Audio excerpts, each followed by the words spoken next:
Fala, galera! Sejam todos bem-vindos e sejam todas bem-vindas para mais um Bora Ler a Bíblia. É isso mesmo! E no episódio de hoje, nós vamos ler e estudar Eclesiastes, capítulo 5. É isso mesmo, meus queridos, minhas queridas. Então já vão pegando as Bíblias de vocês, vão abrindo aí em Eclesiastes capítulo 5, vão pegando aí seu lápis, seus lapiseiras, canetinhas, marca-textos, post-its, já vão aí se ajeitando na cadeira, na poltrona, na sala, no sofá, na cama, no carro, no trabalho. Enfim, aonde você estiver, pegue sua bebida favorita, pegue aí seu chá, seu café, pegue seu suco, sua água, se ajeita aí onde quer que você esteja e vamos estudar o capítulo 5 de Eclesiastes.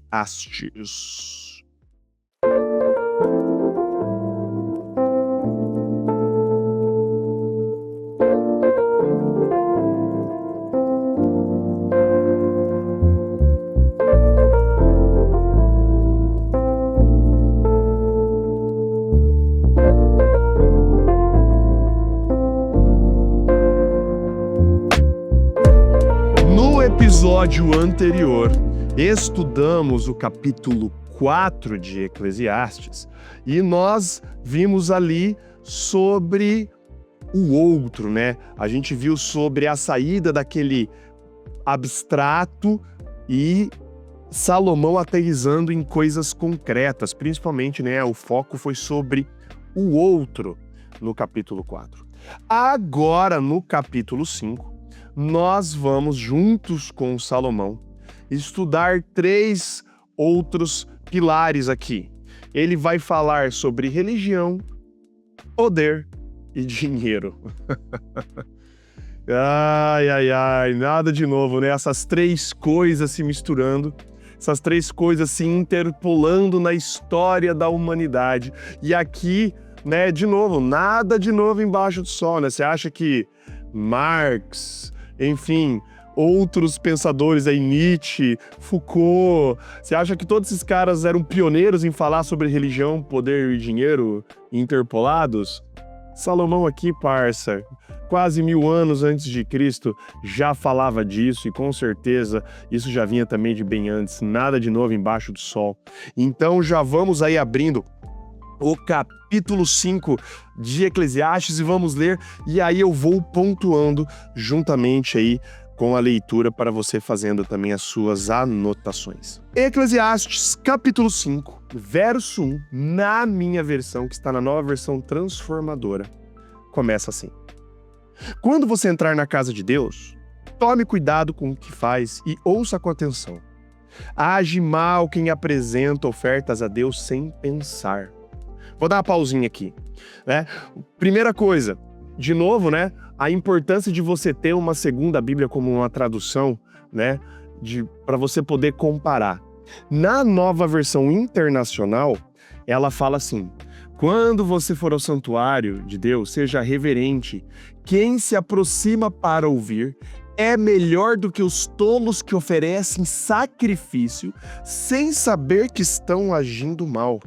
E aqui na minha Bíblia, na nova versão transformadora, fala: age mal quem apresenta ofertas a Deus sem pensar. Eu, particularmente, para esse verso, eu prefiro, porque ele se aproxima mais da intenção do hebraico mesmo, que os tolos oferecem sacrifício sem saber que estão agindo mal. E isso aqui é importantíssimo para a gente ver sobre a vaidade, né? Sobre a vaidade da religião. Tolos que oferecem sacrifícios sem saber que estão agindo mal. Mas tem como oferecer sacrifício sem saber que está agindo mal? A gente vê alguns casos na Bíblia, por exemplo, você vê o primeiro grande caso é Caim, né?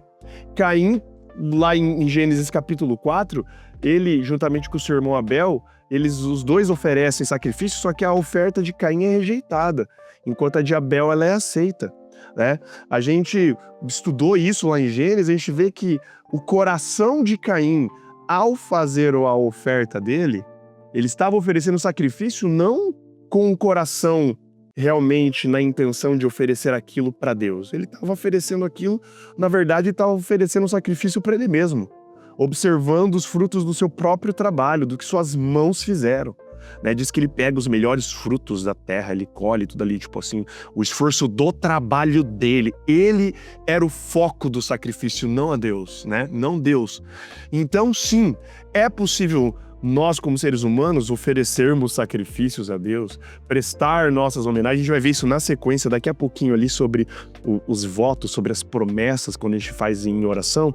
É possível sim nós sermos tolos em estar colocando como objeto da nossa adoração, não a Deus, mas a nós mesmos como objeto da nossa adoração, pensando que estamos adorando a Deus, né? E a gente vê outros textos também, né? A gente pode ver o caso de Saul, e o caso do próprio Salomão. Se você for lá em 1 Reis 11, de 7 a 9, a gente vê, né, o que a gente falou lá no comecinho do estudo de Eclesiastes, que Salomão, lá no meio da vida dele, ofereceu sacrifícios para inúmeros ídolos, de inúmeras esposas que ele casou, ergueu altares, ofereceu sacrifícios, esses sacrifícios que, enfim, não agradam a Deus, né? E aí ele continua aqui: não se precipite, verso 2, em fazer promessas e nem apresentar suas questões a Deus. Afinal, Deus está nos céus e você na terra. Portanto, fale pouco. Do excesso de trabalho, verso 3, vem o sonho agitado. Do excesso de palavras vêm as promessas do tolo. Quando fizer uma promessa a Deus, não demore a cumpri-la, pois ele não se agrada dos tolos. Cumpra todas as promessas que fizer. É melhor não dizer nada que fazer uma promessa e não cumprir. Não permita que sua boca o leve a pecar. E eu quero parar aqui nesse comecinho aqui do verso 6, porque essas duas coisas, elas estão intrinsecamente ligadas, né?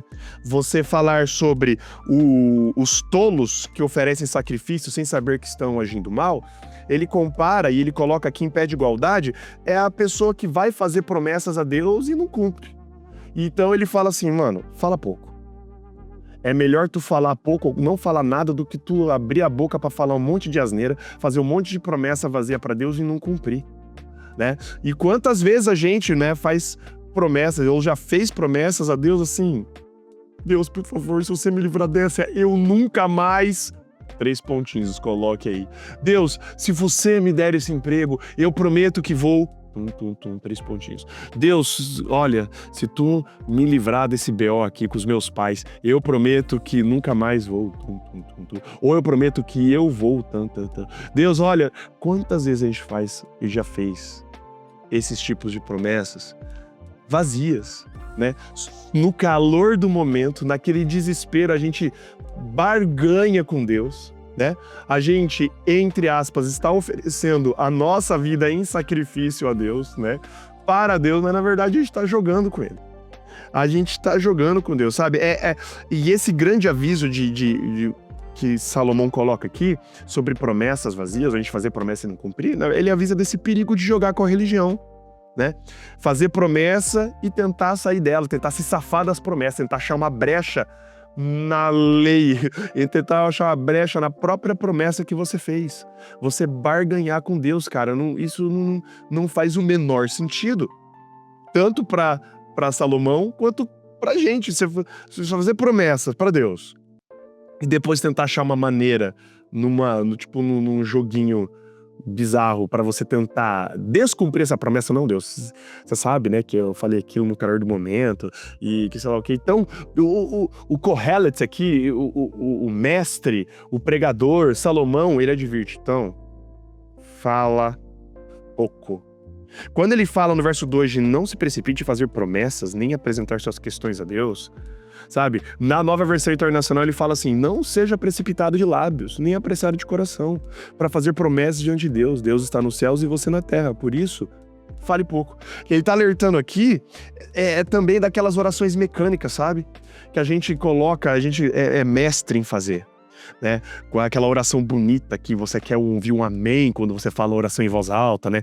Aquela forma perfeita, né? Aquela formulazinha bonitinha e você fala palavras bonitas.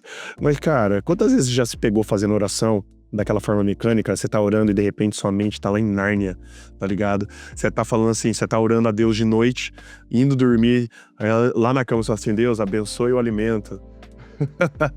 Ou você tá aqui de manhã, acabou de acordar, aí tu fala assim, Deus, que você me deu um bom sono, um bom descanso. Sabe que a gente fala coisa sem pensar. Então, o alerta aqui, nesse começo do capítulo 5, que vai do verso 1, basicamente ali até o verso 7, que a gente ainda não leu, né, até o verso 7, mas basicamente é isso, esse alerta pra gente que não leva a sério as nossas promessas a Deus, não leva a sério a nossa vida de oração. Jesus mesmo, que você vai lá em Mateus 6, verso 6 e verso 7, eu vou ler para vocês aqui. Jesus fala isso claramente, né? Sobre a oração. Mateus 6, versos 6 e 7, fala assim: mas quando orarem, cada um vá para o seu quarto, feche a porta, ore a seu pai em segredo. Então seu pai, que observa em segredo, os recompensará. E verso 7, aqui vem o principal. Ao orar, não repitam frases vazias sem parar, como fazem os gentios. Eles acham que se repetirem as palavras várias vezes, suas orações serão respondidas. Não, verso 8, não sejam como eles, pois seu pai sabe exatamente do que vocês precisam antes mesmo de pedirem. Então essas orações mecânicas, com formas bonitas, elas são vazias, ela é uma casca. É justamente sobre isso que Salomão aqui está alertando, né? É a gente fazer oração por fazer oração. E eu já encontrei muitas pessoas, e eu já fui assim também, que tinha medo de ser sincero nas minhas orações. Mas sinceridade mesmo, sabe? Aquele dia que você deu tudo errado no teu dia. Aí tu chega de noite e fala assim, Deus, obrigado pelo meu dia. Foi um dia abençoado, né? Cara, seu coração não tá sentindo aquilo, no teu coração fala assim, Deus, que dia de porcaria, que dia ruim. Meu pai do céu, por que tu permitiu acontecer essas merda comigo? Esse tipo de oração sincera que tá faltando pra gente. É a gente derramar nossa sinceridade para Deus. A gente acha que Deus não vê nosso coração. A gente de alguma forma, a gente pensa que Deus não sabe o que está passando no nosso coração. E a gente faz as orações vazias, só a casca. E por isso que, tipo assim, Salomão fala assim, cara, fala pouco, tá ligado? Fica quieto, fica de boa, tá ligado? Não permita, verso 6, né? Começo ali do verso 6. Não permita que sua boca o leve a pecar. Pecar como? De você fazer promessas vazias e não cumprir. De você fazer oração da boca pra fora. Aquela coisa que, tipo, cara, isso desagrada a Deus. Deus procura sinceridade. Se você não procura sinceridade num relacionamento, se você tá num relacionamento aí, num casamento, você não procura sinceridade do seu cônjuge, da sua parceira, do seu parceiro, numa amizade, você não procura sinceridade, aqueles amigos de verdade que falam as coisas que precisam ser ditas na hora certa, do jeito certo, mas precisa, que não fica só passando a mão na cabeça, você não procura sinceridade? Deus procura sinceridade igual. E pior, né? Porque Deus sabe quando você não tá sendo sincero, e mesmo assim a gente finge demência, às vezes, e finge que Deus não sabe que nós estamos sinceros, e a gente não derrama o que tá no nosso coração de verdade. O alerta aqui é justamente sobre isso. Isso não faz sentido. Não faz sentido nós não derramarmos a nossa sinceridade para Deus. Essa religião que cheio de boas intenções, cheio de obras, né? Mas na verdade não está adorando a Deus e não está colocando a Deus como objetivo. Está se colocando, né? Os nossos sacrifícios, as nossas orações, as nossas promessas.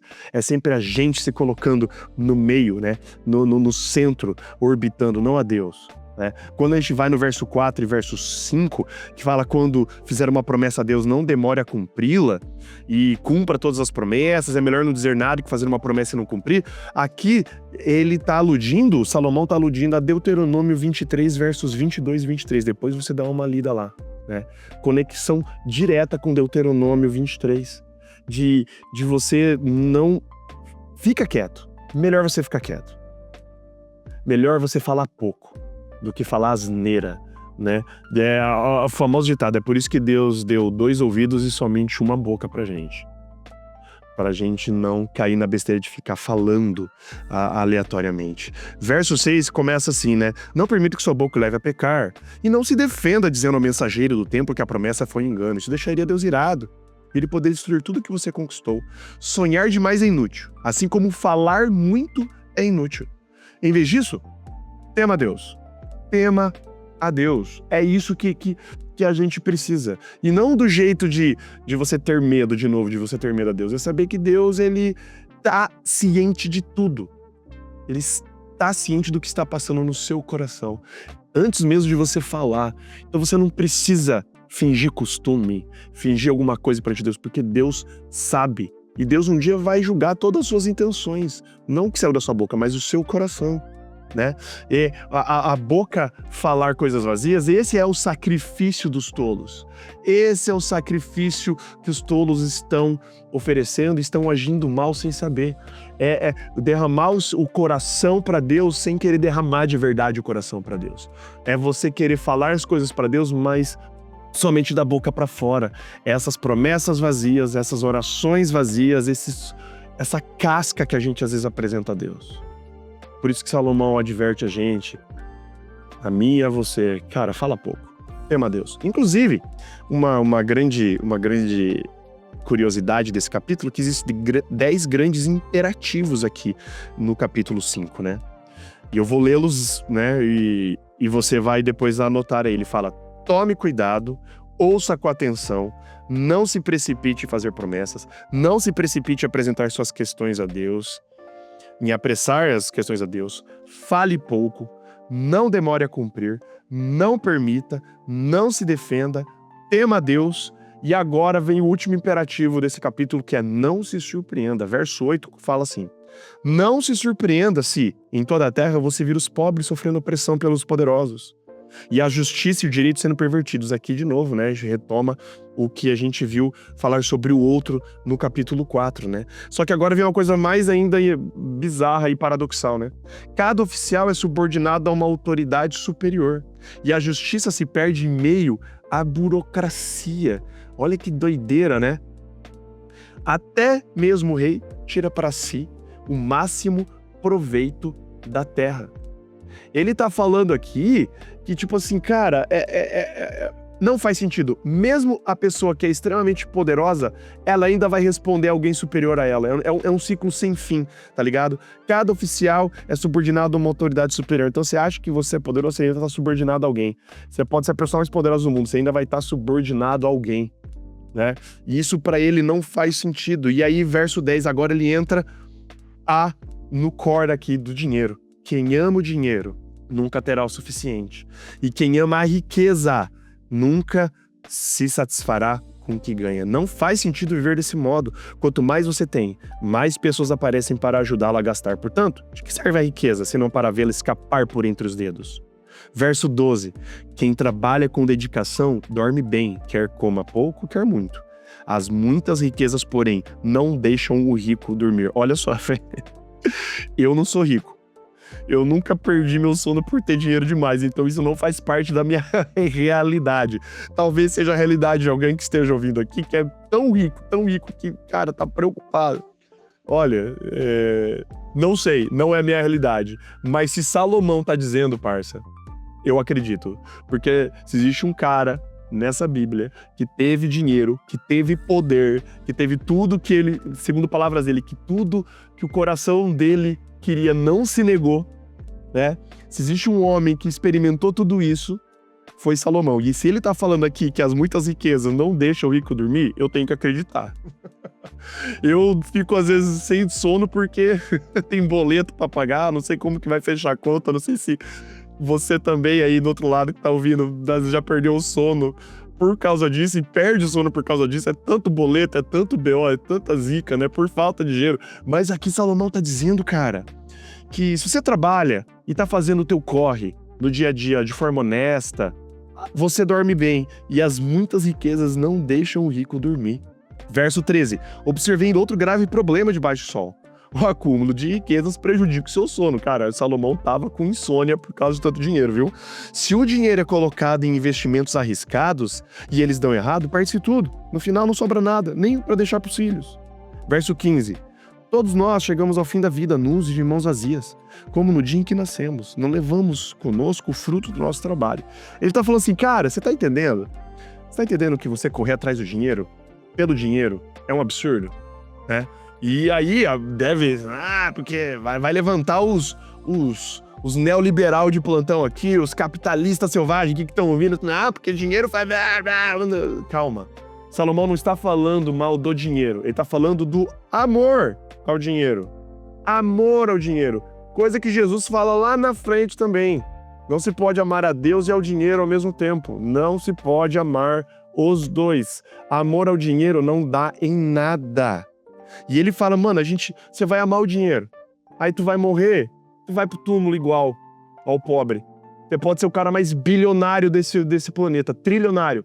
Tu vai pro chão, tu vai pro pó, igualzinho o coitadinho pobre, miserável lá do sei da onde, cara. Todo mundo vai igual. A morte coloca todo mundo em pé de igualdade, seja o pobre ou o rico, cara.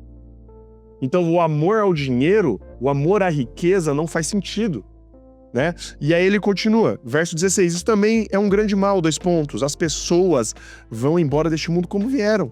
Todo o seu esforço é inútil, como trabalhar para o vento. Passam a vida sob uma nuvem escura de frustração, doença e indignação. Mas olha agora, verso 18 até o verso 20, ele termina aqui, olha que interessante. Mas ainda assim, observei pelo menos uma coisa positiva.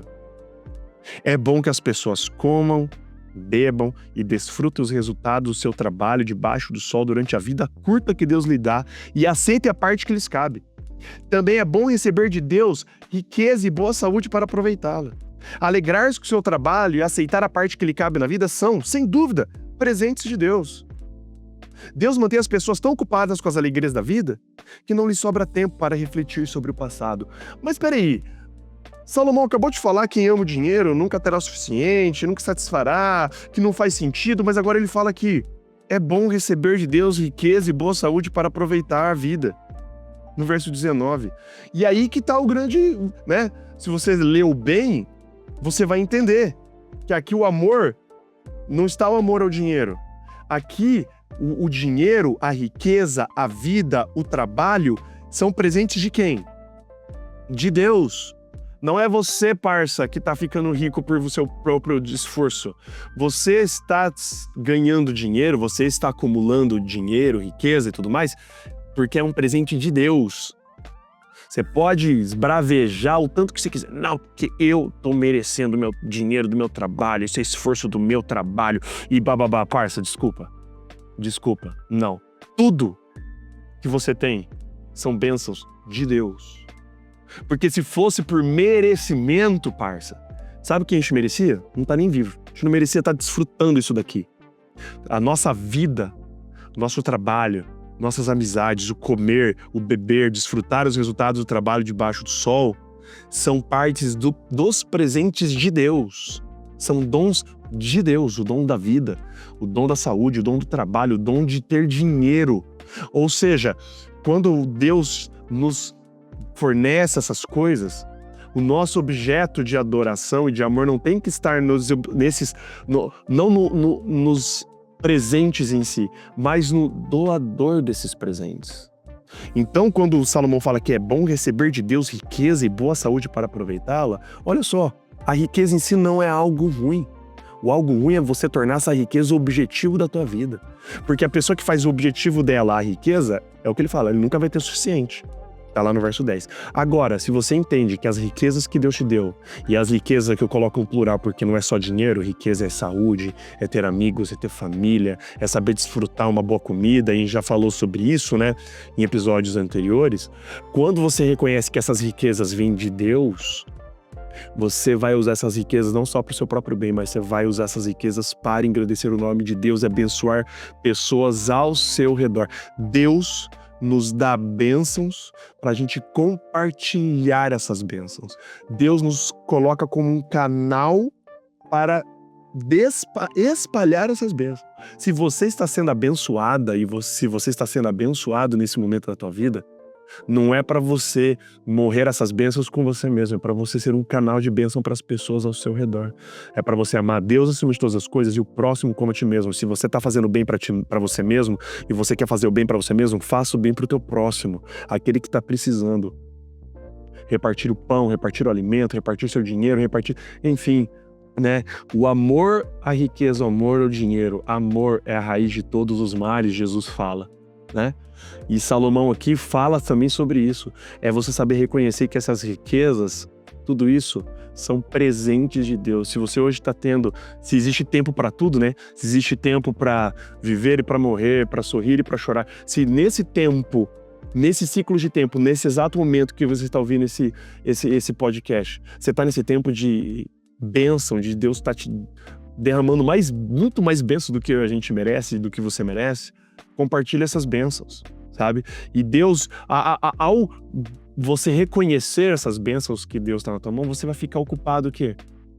Não acumulando riquezas, mas repartindo essas riquezas, abençoando os que estão à sua volta, multiplicando essas bênçãos ao redor das pessoas, de quem você gosta, e tudo isso para a honra e glória de Deus.